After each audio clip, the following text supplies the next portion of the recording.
When was the last time you were a party to a civil court case? Did you go through the whole trial or did you settle in pretrial? If you are in Israel, most likely your case ended in a pretrial settlement. So, if this is the case, and if judges are no longer mostly judging and writing verdicts, what exactly are they doing? In our 5-year ERC research project, we set out to answer just these questions. What are judges doing in the courtroom when most cases settle? So, it turned out that we are living in the age of what has been called the vanishing trial, when settlement agreements far outnumber written verdicts. This decline in civil trials has been traced back to the end of the Second World War, caused by enormous caseloads and the need to use judicial time efficiently.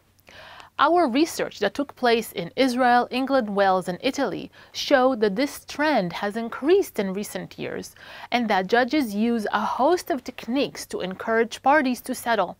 In Israel, we looked at over 400 pre-trial court hearings where we found out that judges used a mix of techniques to encourage parties to settle. And here we found out something very interesting.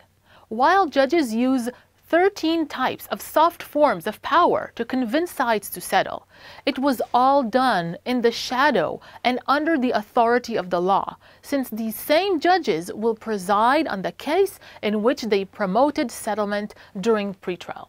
But before we go into that, let's see what are some of the main things judges are doing in court. So, in 70% of hearings, judges litigotiate. They encourage negotiation between the sides.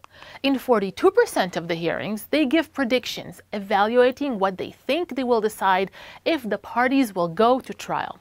In 37% of the hearings observed, they use procedure. For example, scheduling the next hearing at a date that will allow time to negotiate or that will pressure the parties to settle quickly.